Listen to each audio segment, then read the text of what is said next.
Graça e paz, querido professor Azeniel. Nosso tema hoje é o avivamento na vida da igreja. Textual. E todos foram cheios do Espírito Santo.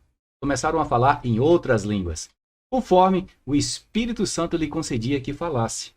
Atos capítulo 2, versículo 4. Verdade prática. Ao longo dos anos, a igreja experimenta avivamentos por meio do batismo no Espírito Santo e da atualidade dos dons espirituais. Leitura bíblica em classe está em Atos, capítulo 2, versículo 1 ao 13. E diz assim: Cumprindo-se o dia do Pentecostes, estavam todos reunidos no mesmo lugar. De repente veio do céu um som, como um vento veemente e impetuoso, e encheu toda a casa em que estavam assentados. E foram vistas por ele línguas repartidas como de fogo, os quais pousaram sobre cada um deles. Todos foram cheios do Espírito Santo e começaram a falar em outras línguas, conforme o Espírito Santo lhe concedia que falassem. Em Jerusalém estavam habitando judeus e varões religiosos de todas as nações que estão debaixo do céu. E, correndo aquela voz, ajuntou-se uma multidão que estava confusa, porque cada um ouvia falar na sua própria língua. E todos pasmavam e se maravilhavam, dizendo uns aos outros: Pois que? Não são galileus todos esses homens que estão falando? Como, pois, ouvimos, cada um, na nossa própria língua em que somos nascidos? Partos e medos, elemitas e os que habitam na Mesopotâmia, e Judéia, e Capadócia, e Ponto, e Ásia, e Frígia, e Panfilha, Egito, e parte da Líbia, junto a Cirene, e forasteiros romanos, tanto judeu como prosélitos, e cretenses, e árabes, todos os temos ouvido em nossa própria língua falar das grandezas de Deus. E todos se maravilhavam e estavam suspensos, dizendo uns para os outros: Que quer isso dizer? E os outros, zombando, diziam: Estão cheios de mostos. Objetivos da lição. Primeiro, expor a realidade do batismo no Espírito Santo e o público-alvo. Segundo, examinar o dinamismo da Igreja Apostólica. Terceiro, demonstrar a importância de um ministério ungido para os dias atuais. Introdução. Nos primórdios da Igreja, o povo de Deus era avivado e caminhava sob a direção do Espírito Santo. Por isso, nessa lição, estudaremos o papel do enchimento do Espírito no avivamento primitivo. Bom, aqui eu quero trazer uma dinâmica, tá? Como a gente vai falar sobre uma questão dinâmica entre a igreja primitiva e a igreja dos dias atuais, eu tenho aqui, vou trazer aqui 4 imagens, elas serão avaliadas, processadas, né? Ela vai trazer uma forma de dinâmica dos dias primitivos, vai processar e trazer, né, depois de processado, para os dias atuais. Então, a dinâmica vai ser mais ou menos assim. Analisaremos o aspecto dinâmico da igreja e, finalmente, teceremos algumas considerações quanto ao dinamismo avivado da igreja primitiva para os dias atuais.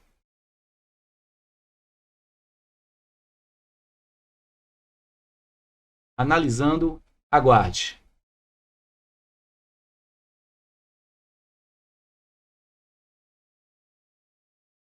Análise concluída. Bom, a dinâmica aqui tem o Pentecostes, o batismo das 3.000 almas. Agora, eles são perseguidos. Mais na frente, eles começam também a ministrar a palavra de Deus. Foi analisado e traz para os dias atuais as igrejas, a forma aí Pentecostes, os cultos, né? E também aí algumas partes dos reteté como um dia de hoje. Então fica a critério de você, professor, aí dar e falar sobre essa dinâmica que eu procurei criar aí para a gente entender as considerações quanto o dinamismo avivado no tempo primitivo e o dinamismo avivado no tempo de hoje. O batismo no Espírito Santo e o público-alvo. Tópico 1. O chamado abrangente de Jesus. Subtópico 1.1. A primeira condição para receber o batismo no Espírito Santo é passar pela experiência de salvação, sendo necessário arrepender-se e crer no Evangelho. Marcos capítulo 1, versículo 15. E dizendo: o tempo está cumprido, o reino de Deus está próximo, arrependei-vos e crer no Evangelho. Aqui é João, quando é entregue na prisão, e veio Jesus para a Galiléia, pregando o Evangelho do reino de Deus, e ele diz: o tempo está cumprido, o reino de Deus está próximo, arrependei-vos e crede no Evangelho. Pois sem o arrependimento e fé não há salvação. Sem arrependimento e fé não há salvação. E aqui a gente tem a simbologia, né? Um pastor ministrando e 4 pessoas vieram à frente para aceitar a Jesus como seu único e suficiente Salvador. Aqui é o pré-requisito para você ser batizado no Espírito Santo. Mas eu queria focar aqui: arrependimento e fé. Sem arrependimento e fé não há salvação. Então, para que haja arrependimento, se faz necessário ele conhecer o quê? Se faz necessário ele conhecer o plano da salvação. Tá? Se faz necessário conhecer o plano da salvação. Do entender do porquê que ele precisa se arrepender. Por que você precisa se arrepender? Tá? Porque existe um plano da salvação. A gente tem que entender que lá atrás, Adão, por ele entrou o pecado no mundo. Né? A gente vê isso em Romanos capítulo 3, versículo 23. Porque todos pecaram e destituídos estão da glória de Deus. Então vem o segundo Adão, Jesus Cristo. Como pelo primeiro Adão entrou o pecado, pelo segundo Adão entraria o quê? A salvação. Mas para isso eu preciso explicar o quê? O plano da salvação. O plano da salvação inclui 6 tópicos. Primeiro, a criação, a queda. Terceiro, a expiação de Jesus. Quarto, todas as leis. Quinto, as ordenanças. E sexto, a doutrina. Então, eu tenho a criação, a queda, a expiação, eu tenho todas as leis, as ordenanças e também a doutrina. Então, para que haja um arrependimento genuíno e também uma fé, eu precisaria explicar o plano da salvação. Mas também seria necessário a gente entrar em Romanos capítulo 10, versículo 9 e versículo 10, que diz assim: a saber, se com tua boca confessares ao Senhor Jesus e em teu coração crer de que Deus ressuscitou dos mortos, serás salvo. Visto com o coração se crer e com a boca se faz a confissão para a salvação. Então, ele precisa o quê? Ele precisa confessar. E o que é que essas pessoas estão fazendo aqui? Elas estão confessando a Cristo como seu único e suficiente Salvador. E para isso elas precisam o quê? Ter a ciência, o conhecimento do plano da salvação. Que houve uma criação, houve uma queda, houve uma expiação, existe uma lei, existe uma ordenança e uma doutrina do Evangelho. Então, com esse conhecimento do plano da salvação, ele se arrepende e crer. E a gente vai reforçar isso um pouco mais na frente. A segunda condição é obedecer a Deus, pois nosso arrependimento e fé deve apresentar frutos dignos. Então, no início eu tenho, para que eu possa ser batizado no Espírito Santo, eu preciso aceitar a Jesus como meu único e suficiente Salvador. Isso eu já fiz. Eu preciso me arrepender e ter fé. Bom, para que eu possa ter um arrependimento genuíno, eu tive que conhecer o quê? O plano da salvação. Que houve uma criação, houve uma queda, houve uma expiação de Jesus Cristo, tá? Aí existe todas as leis, as ordenanças e também as doutrinas. E fora isso, eu vou complementar com Romanos 10, 9, lá na parte onde diz: em teu coração crer de que Deus ressuscitou dos mortos, será salvo. Então eu creio nisso. Então, se eu creio nisso, eu me arrependo. Se eu me arrependo, logo eu tenho o quê? Fé. Se eu tenho fé, eu me arrependo e tenho fé. Se eu me arrependo e logo tenho fé, logo eu vou o quê? Obedecer a Deus. Obedecer a Deus. Se eu obedeço a Deus, logo eu tenho o quê? Frutos. Por quê? Eu me arrependi dos meus pecados, eu conheci o plano da salvação, porque houve uma criação, houve uma queda, houve uma expiação, existe uma lei, existe uma ordenança e também uma doutrina. E com isso eu vou ter fé. E essa fé vai me gerar o quê? Obediência. E essa obediência vai me gerar o quê? Vai me gerar frutos. Por quê? Porque agora eu vou apresentar Cristo. O meu prazer agora é apresentar Cristo. O meu prazer agora vai ser apresentar o plano da salvação para aqueles que não conhecem. Né? Olha, tu precisa se arrepender. Existe um plano da salvação, existe um início da criação, existe uma queda, houve uma expiação, existe uma lei, existe uma ordenança, existe uma doutrina. Você precisa se arrepender, ter fé e também obedecer. Vamos continuar. E finalmente, a terceira condição é santificar-se, pois sem santificação ninguém verá a Deus. Hebreus capítulo 12, versículo 14 diz assim: segui a paz com todos e a santificação, sem a qual ninguém verá o Senhor. Não há o que interpretar. A santificação é o processo contínuo da vida do crente, pela qual ele torna-se santo ou separado do mundo e consagrado a Deus. O cristão deve ser santo em toda a maneira de viver. Assim, a fé que salva é também a fé que santifica. Esse chamado de Jesus é para todas as pessoas. Ele antecede a experiência do batismo no Espírito Santo. A promessa é para todos os salvos. Subtópico 1.2. Os primeiros a receber essa manifestação sobrenatural do Espírito Santo foram os discípulos que o quê? Estavam salvos. Os discípulos que estavam salvos. Né? Houve, né? No primeiro, houve o quê? Um arrependimento, fé, conhecer o plano da salvação. Segundo, a obediência a Deus. E terceiro, seguir em paz com todos. Então, ele acompanhou esse processo de arrependimento, fé, obediência e também seguir em paz com todos. E reuniam-se no cenáculo para perseverar em oração. Atos capítulo 1, versículo 12 ao 14.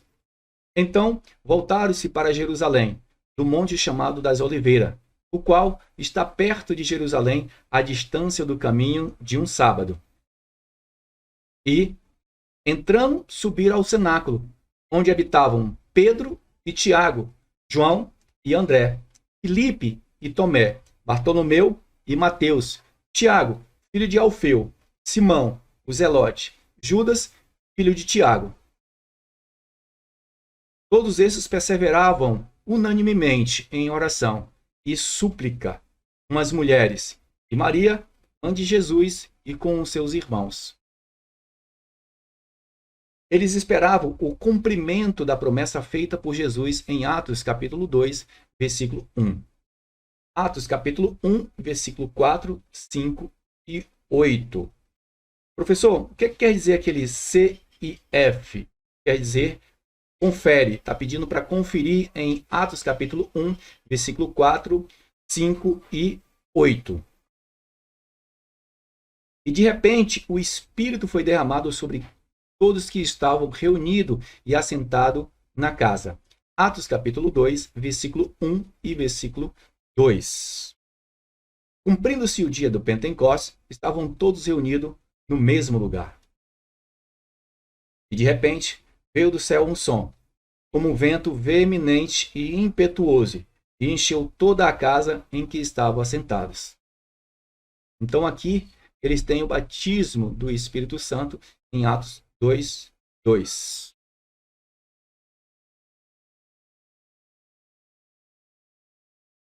Ao final do segundo capítulo de Atos, o apóstolo Pedro afirma que a promessa diz respeito a vós, aos vossos filhos e a todos quanto estão longe, a tantos quanto Deus, nosso Senhor, chamar. Atos capítulo 2, versículo 39. Assim, o texto bíblico atesta a abrangência atemporal, que quer dizer fora do domínio do tempo, ou que não há tempo, e perene, que quer dizer durante longo tempo, ou eterno, ou também perpétuo, tá? Da promessa. O batismo no Espírito Santo é para todos os salvos, em todas as épocas, cultura e também geografia. Então, aqui a imagem está na simbologia de um mundo, né? Ali, o mundo, o globo terrestre ali. E esses pontinhos amarelos são como se fosse o Espírito Santo, né? Atuando e batizando em várias culturas, tá? E também em todas as áreas geográficas, em todas as épocas também. Essa é a simbologia da imagem onde Pedro relata sobre isso. O Espírito Santo atuando em épocas, culturas, aqui em todas as culturas e também transformando numa área geográfica. Isso é o Espírito Santo atuando. O engano dos sensacionalistas, subtópico 1.3. O sensacionalismo é uma corrente da teologia reformada e de algumas igrejas históricas, tá? De algumas igrejas históricas que afirmam que os dons espirituais cessaram na vida da igreja. Segundo essa corrente, o batismo no Espírito Santo e os dons espirituais eram apenas para os dias apostólicos, só para aquele tempo, só para Atos 2 ali. Há uma ginástica de interpretações bíblicas. Olha aí, uma ida e uma volta, aí, várias idas, várias voltas. Então há uma ginástica de interpretações bíblicas para justificar essa invencionice histórica. Há outros ainda que, segundo seus teólogos, afirma que o batismo no Espírito Santo é a própria conversão. Já estudamos no trimestre anterior que o Novo Testamento e principalmente o livro de Atos mostra com detalhes que o batismo no Espírito Santo é uma experiência distinta da salvação. Como vimos aqui, todos os discípulos que receberam o batismo no Espírito Santo, eles já eram o quê? Já eram salvos. Mais uma vez, eles conheceram, né, o plano da salvação, se arrependeram, tiveram fé, né, obedeceram a Deus e também seguiram em paz com os seus irmãos. E que os dons espirituais transbordaram os limites da Igreja Apostólica.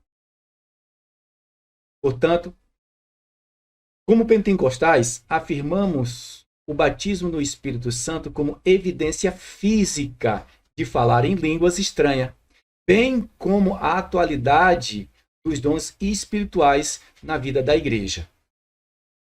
Essa realidade espiritual perpassa todas as épocas, culturas e geografia em que haja um salvo. Eu trouxe essa imagem aqui e me fez trazer um saudosismo há muitos anos atrás. A gente pode lembrar disso, que faltando aí uns 20 minutos, uns 15 minutos para terminar o culto, sempre o irmão, né, quem estava ali no púlpito, chamava: quem quer ser batizado com o Espírito Santo, vem aqui à frente. Então, reunia aquela quantidade de irmãos ali, de irmãs, crianças, né? E eles começavam a orar. Aí o irmão dizia: olha, dá glória aí. Glória, glória, glória. Aleluia, aleluia, aleluia. Dá glória, dá aleluia, dá glória, dá aleluia. E começava, e dá fé que não, menino. já começava a enrolar a língua, já começava a falar em língua, já era batizado. Um ali, outro ali, começado. Mas hoje eu sinto falta disso. Eu acredito que você também faz muito tempo que você não vê isso. Ao finalzinho do culto ali, chamar para ser batizado no Espírito Santo. Então, quando eu fiz aqui a montagem da imagem, eu me lembrei disso, né? O Espírito Santo atuando na igreja. Essa realidade espiritual perpassa todas as épocas, culturas e geografia em que haja um tal. O dinamismo da Igreja Apostólica, subtópico 2. A Igreja nasce avivada, subtópico 2.1. Do ponto de vista histórico, a Igreja passou a existir no dia do Pentecoste. Isso ocorreu sob a atuação direta do Espírito Santo. A Igreja nasce avivada. Assim como no tabernáculo foi consagrado pela descida da glória divina, em Êxodo capítulo 40, versículo 34 e 35. Então, a nuvem cobriu a tenda da congregação, e a glória do Senhor encheu o tabernáculo. De maneira que Moisés não podia entrar na tenda da congregação, porquanto a nuvem ficava sobre ela, e a glória do Senhor enchia o tabernáculo. A igreja foi consagrada pela descida do Espírito Santo. Atos 2. Portanto, ali no Pentecoste, o Senhor da igreja iniciou o maior avivamento da história humana. A igreja depois do Pentecoste. Subtópico 2.2. Os sinais do poder de Deus nos Atos dos Apóstolos podem ser resumidos assim: conversão e batismo. Atos capítulo 2, versículo 41. De sorte que foram batizados os que de bom grado receberam a sua palavra. E, naquele dia, agregaram-se quase 3.000 almas. Olha aí, as 3.000 almas aí aceitando a Jesus como seu único e suficiente Salvador. Houve aí conversão e também batismo. Após o Pentecoste, a Igreja Apostólica pregava na autoridade do nome de Jesus, na unção e também no poder do Espírito Santo. Por isso, nessa igreja havia perseverança na doutrina, na comunhão e na oração. Atos capítulo 2, versículo 42. Havia também temor, sinais e maravilha. Atos capítulo 2, versículo 43. Além do cuidado especial para com os irmãos carentes. Atos capítulo 2, versículo 44 e 45. Vem comigo. Todos os que criam estavam juntos e tinham tudo em comum. Vendiam as suas propriedades e fazendas e repartiam com todos, segundo cada um tinha necessidade. E a gente pode ver também em Atos capítulo 4, versículo 32 e 33. O avivamento espiritual na Igreja Apostólica revela um profundo compromisso em duas esferas. Primeiro, a espiritual, que é a piedade, a palavra e a oração. Segundo, o social, que seria a comunhão, suprir a carência.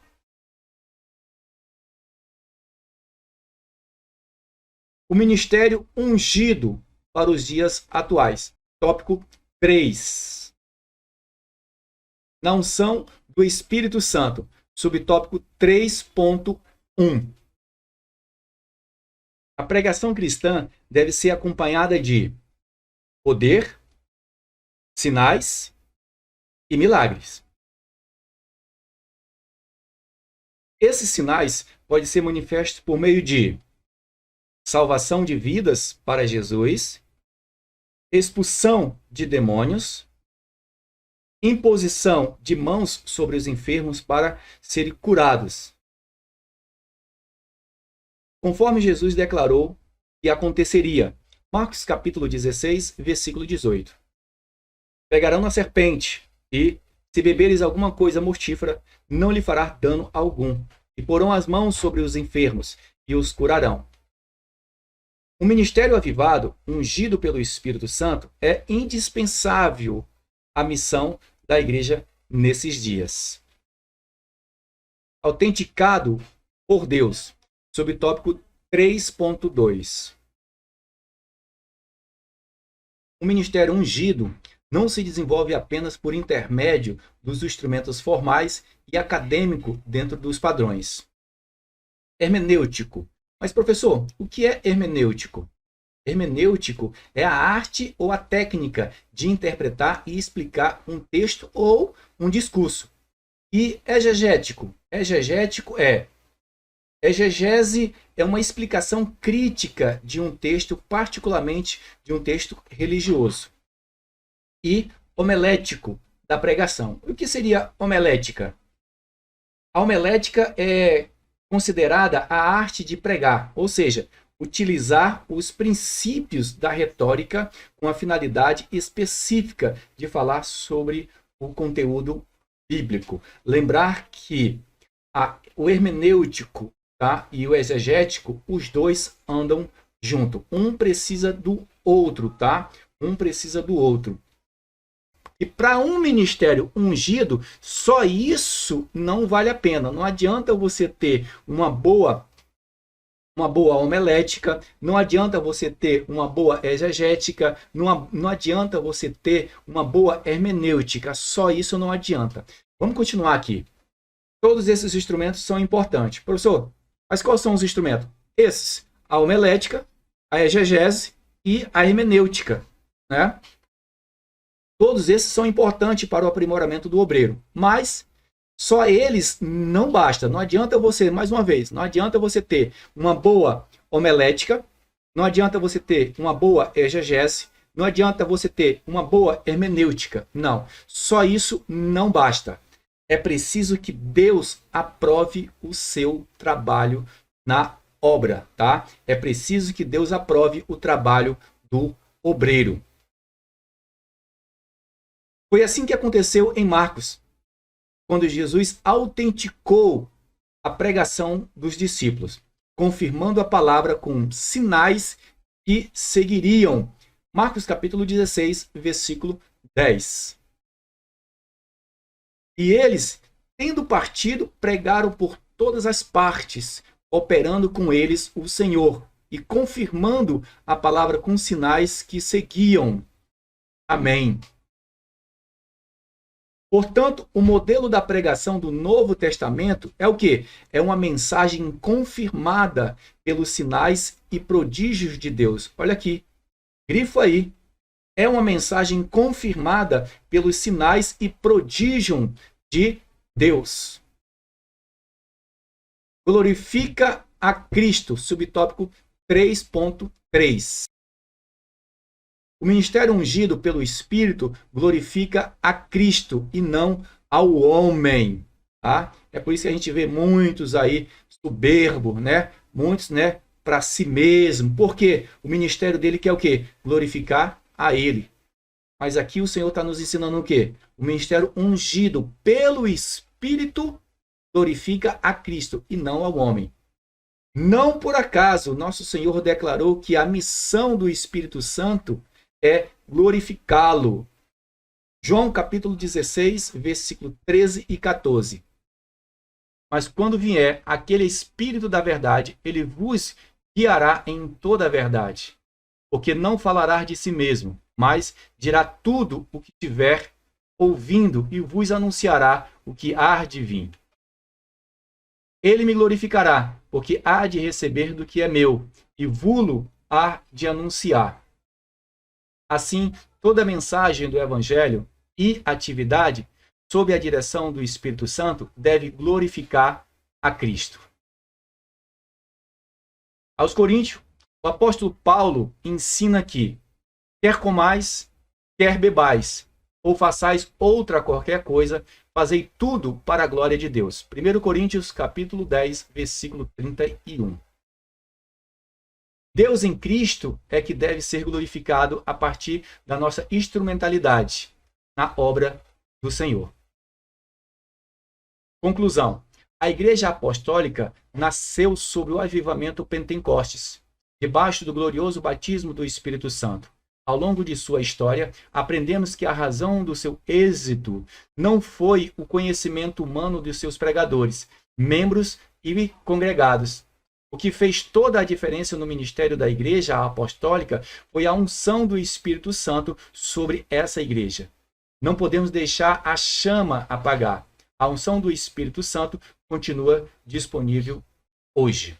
Tá? A gente tem aí o exercício.